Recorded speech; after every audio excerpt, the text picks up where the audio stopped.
జగిత్యాల జిల్లా నుంచి వీళ్ళ వార్తలు ఒకసారి పరిశీలిస్తే జగిత్యాల జిల్లా వ్యాప్తంగా కూడా రైతులు తీవ్ర ఆగ్రహాన్ని వ్యక్తం చేస్తున్నారు. ఎందుకంటే ఇవాళ సారంగపూర్ మండల కేంద్రంలో ఉన్నటువంటి బట్టాపల్లి పోతరం గ్రామంలో దాదాపు 60 ఎకరాలకు పైగా పంట పొలాలు పూర్తి స్థాయిలో ఎండిపోయినటువంటి పరిస్థితి.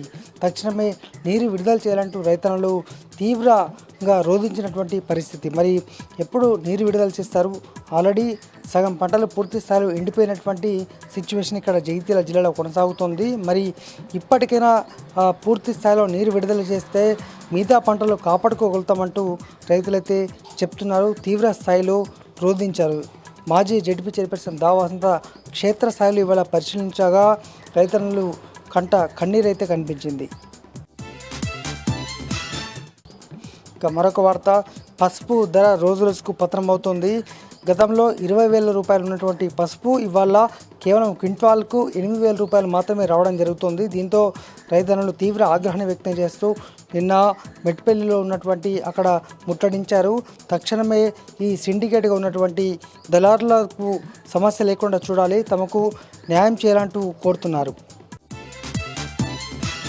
ఇక మరొక వార్త, ఆశా వర్కరు ఇంటికి వెళ్తున్నటువంటి సందర్భంలో ఓ వ్యక్తి అత్యాచారం చేశాడనేటువంటిది ప్రధానమైనటువంటి ఆమె సంబంధించి వాళ్ళంతా కూడా ఇవాళ ఆశా వర్కర్లు ధర్నా నిర్వహించారు. జగిత్యాల జిల్లా కేంద్రంలో పట్టణ పిఎస్కు రూరల్ పిఎస్కి ఇవాళ రావడం జరిగింది. వాళ్ళంతా కూడా తక్షణమే న్యాయం చేయాలి, తమకు భద్రత కల్పించాలి, ప్రభుత్వం తక్షణమే న్యాయం చేయాలంటూ వాళ్ళంతా కూడా కోరడం జరిగింది. మరి అసలు ఏం జరిగింది? ఆశా వర్కర్ పైన అత్యాచారం ఘటనకు సంబంధించి మరి ఇప్పటివరకు నిందితుడిని ఎందుకు అరెస్టు చేయలేకపోయారు అంటూ వాళ్ళంతా డిమాండ్ చేయడం జరిగింది. మరి చూడాలి అసలు ఏం జరిగిందో.